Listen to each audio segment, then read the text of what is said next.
خداوند یسوع مسیح کے جلالی خوبصورت اور عظیم نام میں آپ سب کو پاسٹر نوید اختر کی طرف سے سلام قبول ہو۔ عزیزو، آج ہم ایک مقدسہ کے بارے میں سیکھیں گے جو غلامی کی حالت سے ملکہ کے رتبہ تک پہنچی۔ یہ مقدسہ کو ہم ملکہ آستر کے نام سے جانتے ہیں، جس نے بڑی وفاداری کے ساتھ زندگی بسر کی۔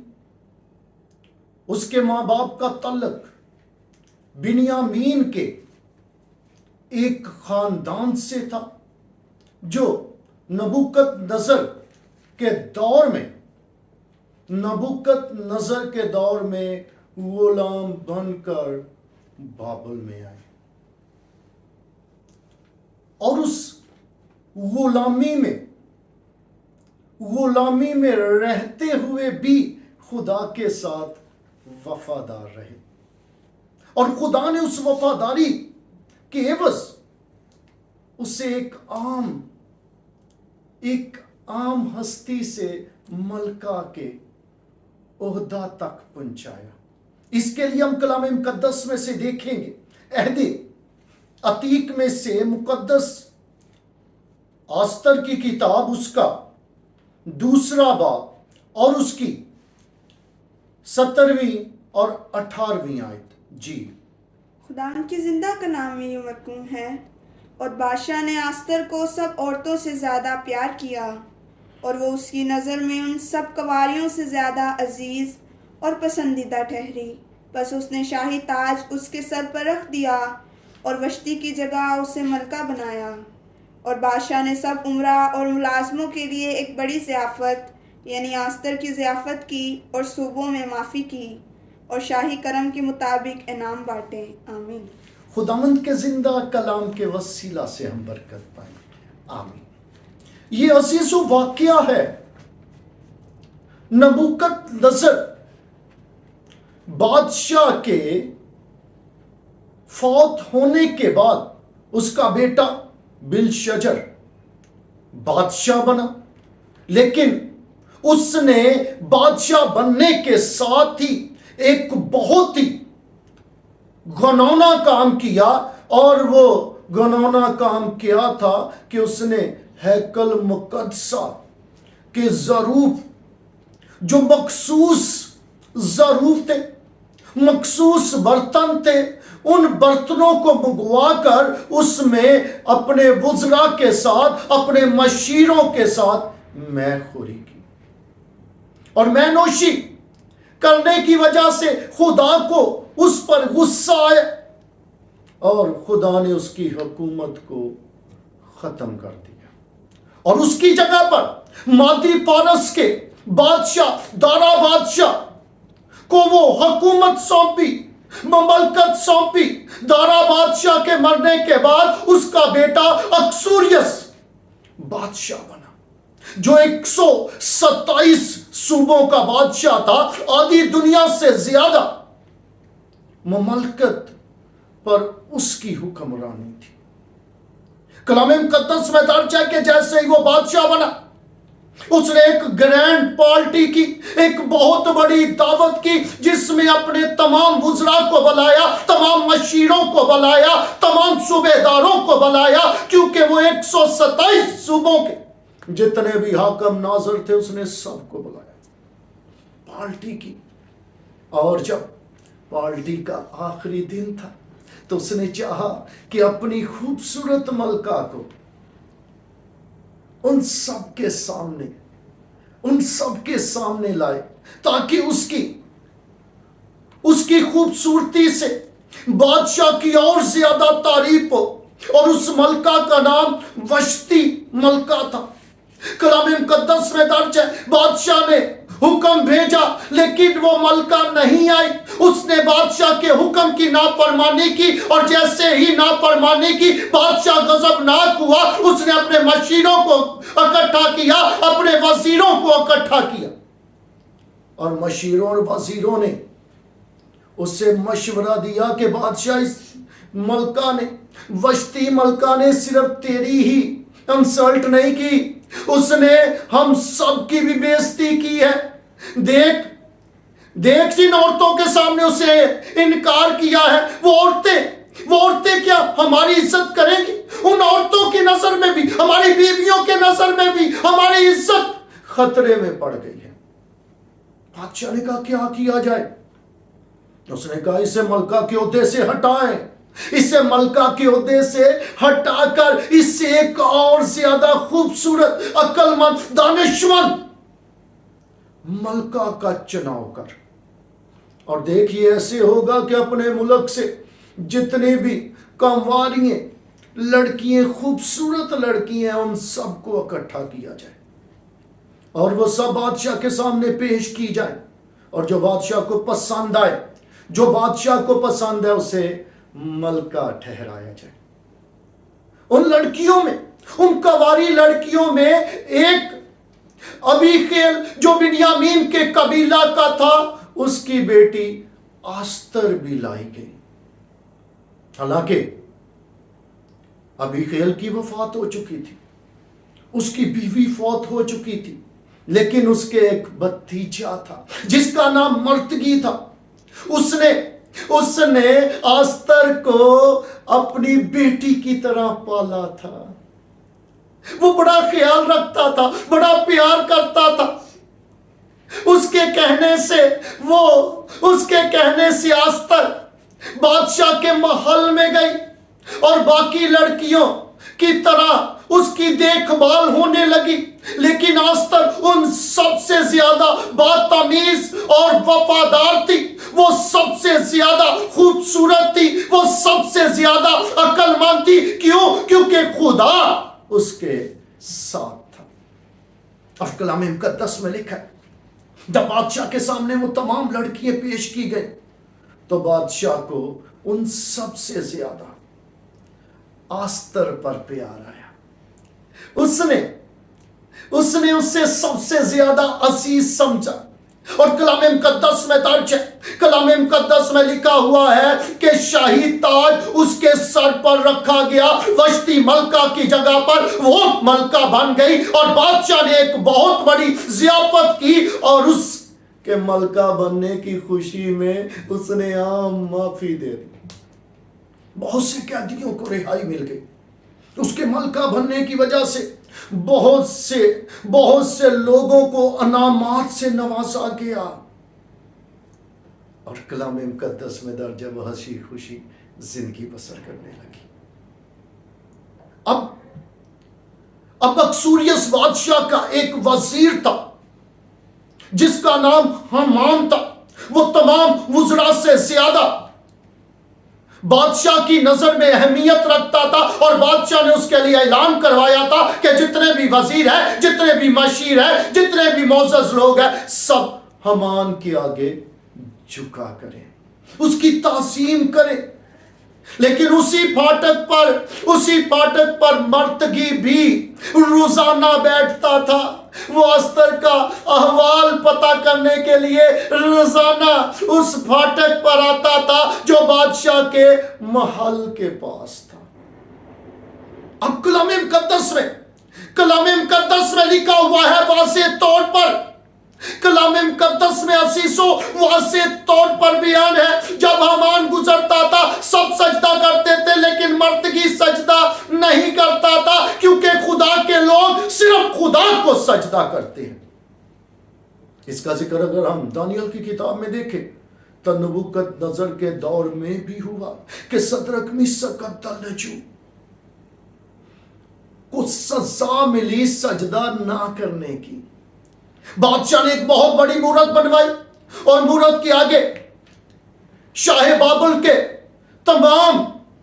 تمام لوگ سجدہ کرتے تھے، لیکن صدرک میشک اور عبدالنجو سجدہ نہیں کرتے تھے۔ سب نے کہا تم کیوں نہیں سجدہ کرتے؟ وہ صرف کہتے ہم خدا، اپنے زندہ خدا کے علاوہ اور کسی کے آگے نہیں جھکیں گے۔ بادشاہ نے پوچھا، اس نے کہا بادشاہ اس امر پہ ہم سے بات نہ کی جائے۔ اس نے کہا بھٹی کی آگ کو 7 گنا بڑھا دو، وہ 7 گنا آگ بڑھا دی گئی۔ انہیں جب اس بھٹی میں ڈالا گیا تو عزیزو بادشاہ خود حیران رہ گیا۔ اس نے کہا میں نے تو 3 ڈالے تھے، یہ تو 4 نظر آ رہے ہیں۔ اور چوتھے کی شکل ذات کی مانند ہے۔ کلام مقدس میں درج ہے کہ جب انہیں بھٹی سے نکالا گیا سوائے رسیوں کے کوئی اور چیز نہیں جلی۔ ان کے جسم کا ایک بال تک نہیں جلا تھا۔ وہ کیا تھا؟ خدا کا ایک بہت بڑا کارنامہ تھا، خدا کا ایک بہت بڑا معجزہ تھا، کیونکہ جو اس پر توکل رکھتے ہیں خدا ان کی حفاظت کرتا ہے۔ اس لیے مردگی بھی حرمان کے سامنے نہیں جھکتا تھا۔ اسے اس چیز پر غصہ آتا تھا، وہ غضبناک ہوا۔ اس نے اپنی بیوی اور اپنے دوستوں کو بلایا، ان سے مشورہ کیا کہ میں کیا کروں۔ کلام مقدس میں درج ہے انہوں نے کہا کہ اس کو تو صلیب پر چڑھا دے۔ 50 ہاتھ کی سولی تیار کی گئی۔ اس نے کہا اگر میں اکیلا مردگی کو ہلاک کروں تو یہ کوئی میری عزت نہیں ہے، یہ تو میری ہتک ہے۔ میں مردگی کو نہیں، اس کی پوری قوم کو ہلاک کروا دوں گا۔ اس نے بادشاہ سے بات کی، بادشاہ کے سے کہا کہ بادشاہ میں 10,000 توڑے تجھے تیرے خزانہ میں جمع کروں گا۔ ایک قوم ہے جو بہت زیادہ جو ہے تفرقہ ڈال رہی ہے، بہت زیادہ نفاق ڈالنے کی کوشش کرتی ہے، تیری حکومت کے خلاف بغاوت کرتی ہے، وہ تیری نافرمانی کرتی ہے، تیرے حکموں پر نہیں چلتی۔ اس لیے بادشاہ اجازت دے کہ اس قوم کو اس ملک سے ختم کر دیا جائے۔ میں 10,000 توڑے تیرے خزانہ میں جمع کرواؤں گا۔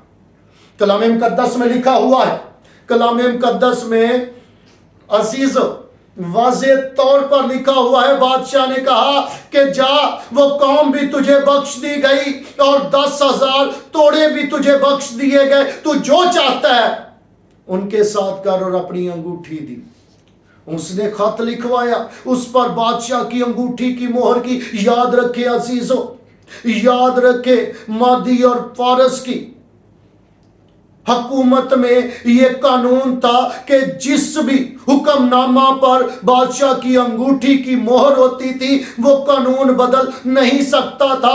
بادشاہ بھی چاہے تو وہ قانون نہیں بدل سکتا تھا۔ جیسے دارا بادشاہ کے دور میں، اکسوریس کے باپ دارا بادشاہ کے دور میں دانیل کو شیروں کی ماند میں ڈالا گیا۔ دارا بادشاہ پریشان ہوا، دکھی ہوا، لیکن وہ اس قانون کو نہیں بدل سکا۔ اسی طرح اکسوریس نے بھی، اس نے آرڈر دے دیا کہ جا، جو چاہتا ہے تو کر سکتا ہے۔ جب مردگی کو پتا چلا، اس نے آستر تک پیغام پہنچایا۔ اس نے کہا کہ دیکھ، تو بھی بادشاہی محل میں بچ نہیں سکتی ہے، اس لیے تو ذرا سوچ، غور کر، شاید تو اسی دن کے لیے اس محل میں پہنچائی گئی ہے۔ اس نے کلام مقدس میں درج اپنی وفاداری کا مظاہرہ کیا، کیونکہ وہ آج بھی ویسی ہی وفادار تھی۔ کلام مقدس میں ذکر ہے کہ وہ آج بھی ویسی وفادار تھی جیسے پرورش کے وقت مردگی کے ساتھ وفادار تھی۔ کلام مقدس میں لکھا ہوا، اس نے کہا کہ پورے ملک میں، پورے سوسن میں اعلان کروا دو کہ تمام یہودی لوگ 3 دن تک روزہ رکھیں، نہ کچھ کھائیں نہ پیئیں۔ میں اور میری سہیلیاں بھی 3 دن روزہ رکھیں گی اور بادشاہ کے آئین کے خلاف جاؤں گی۔ اگر میں ہلاک ہو گئی تو ہلاک ہی صحیح۔ کیونکہ جو بادشاہ کی مرضی کے بغیر بادشاہ کے حضور میں جاتا تھا، اگر بادشاہ اپنے سونے کا عصا اس کی طرف نہیں بڑھاتا تھا تو وہ قتل کر دیا جاتا تھا۔ وہ 3 دن کا روزہ رکھ کر بادشاہ کے سامنے گئی۔ بادشاہ اپنے تخت پر بیٹھا ہوا تھا۔ جیسے ہی اس نے آستر ملکہ کو دیکھا، اس نے اپنا سونے کا عصا اس کی طرف بڑھا دیا اور کہا کہ اے ملکہ میرے پاس آ جا۔ وہ پاس آئی، اس نے کہا کہ بتا تو کیا چاہتی ہے میں تیرے لیے کروں، میں اپنی آدھی سلطنت تک تجھے بخش دوں گا۔ اس نے کہا اگر بادشاہ میں تیری مقبول نظر ہوں تو میں تیری دعوت کرنا چاہتی ہوں، اور اس دعوت میں صرف تو نہیں، تیرے ساتھ حمان بھی آئے۔ حمان اس چیز میں اور زیادہ وہ اس چیز میں پراؤڈ پن محسوس کرنے لگ گیا کہ صرف ملکہ نے بادشاہ کے ساتھ مجھے بلایا۔ ایک دن دعوت ہوئی، بادشاہ نے کہا بتا میں تیرے لیے کیا کروں۔ اس نے کہا بادشاہ تو کل پھر حمان کے ساتھ میرے پاس دعوت پہ آنا۔ اس نے کہا ٹھیک ہے، تو جو کہتی ہے تیرے لیے ویسا ہی ہوگا۔ اب دوسرے دن جب حمان تیاری کر رہا تھا، پھاٹک کے پاس گزرا تو پھر مردگی نے اسے سجدہ نہیں کیا، کیونکہ وہ صرف زندہ خدا کو سجدہ کرتا تھا، اسی کی عبادت کرتا تھا۔ کلام مقدس میں درج ہے۔ حمان کو پھر غصہ آیا، اس نے مشورہ کیا اپنے دوستوں اور اپنی بیوی سے، تو کلام مقدس میں درج ہے انہوں نے کہا کہ آج تو بادشاہ سے بات کرنا، اسے اس صلیب پر سولی پر چڑھا دینا جو اس کے لیے تیار کی گئی ہے، اور پھر اس جشن میں جانا اور خوشی منانا۔ اب ابھی وہ بات کرنے کے لیے گیا تھا تو کلام مقدس میں درج ہے بادشاہ کا دل بے چین تھا۔ اس نے تاریخ کی کتابوں کو پڑھنے کے لیے کہا، تاریخ میں اسے لکھا ملا کہ مردگی نے بادشاہ کے خلاف سازش ہوئی تھی، مردگی نے اسے آگاہ کیا تھا۔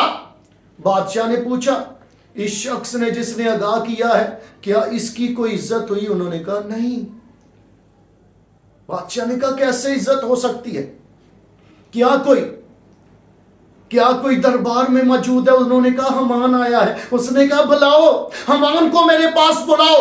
حمان نے سمجھا شاید میری تعظیم ہونی ہے۔ بادشاہ نے کہا جس کی بادشاہ تعظیم کرے کیسی ہونی چاہیے؟ اس نے کہا اسے بادشاہ کے گلے کا طوق پہنایا جائے، بادشاہ کا لباس پہنایا جائے، اور بادشاہ ہی کے رتھ پر اسے بٹھا کر اس کے آگے منادی کروائی جائے، اس کے آگے منادی کروائی جائے کہ جسے بادشاہ عزت دے اسے ایسی عزت ملتی ہے۔ اس نے کہا ٹھیک ہے پھر ایسا کر، تو اس میں جلدی کر اور مردگی کو میرے رتھ پر بٹھا، اسے طوق پہنا اور لے جا کر اس کے آگے آگے تو منادی کر۔ وہ اس بات سے اور زیادہ رنجیدہ ہو گیا اس بات سے، اور پھر شام کے وقت جب ملکہ آستر کی ضیافت میں پہنچا تو بادشاہ نے پھر ملکہ سے سوال کیا۔ اس نے کہا ملکہ تو کیا چاہتی ہے میں تیرے لیے کروں؟ اس نے کہا کہ اے بادشاہ میں اور میری قوم بڑی مصیبت میں ہے۔ عزیزوں وہ ملکہ تھی لیکن پھر بھی اپنی قوم کے بارے میں دکھ رکھتی تھی۔ اس نے کہا میں پریشانی میں ہوں، میں اذیت میں ہوں، میں ہلاکت میں ہوں۔ ایک سازش ہوئی ہے میرے اور میری قوم کے خلاف۔ اس نے کہا کیا سازش ہوئی ہے؟ اس نے کہا ایک شخص ہے جو میری قوم کو ہلاک کروانا چاہتا ہے، وہ مجھے ہلاک کروانا چاہتا ہے۔ اس نے کہا کون ہے وہ شخص؟ وہ کون خبیث شخص ہے؟ اس نے کہا یہ حمان ہے۔ بادشاہ کو اس بات کا غصہ آ گیا۔ اس نے کہا اس کی کیسے جرت ہوئی ہے کہ تیری قوم کے خلاف سازش کر سکے، تیری قوم کو ہلاک کروانے کی سازش کر سکے؟ وہ غصے سے اٹھ کر باہر نکلا تو حمان کو پتا چل گیا کہ اب بادشاہ مجھ پر بدی کرنے کے لیے اتر آیا ہے، وہ مجھے ہلاک کروا دے گا۔ وہ ملکہ کے تخت کے پاس گیا، ملکہ کے تخت پر جھکا۔ بادشاہ پھر اسی لمحے واپس آیا اور اس نے دیکھا کہ حمان ملکہ استر کے تخت پر جھکا ہوا ہے۔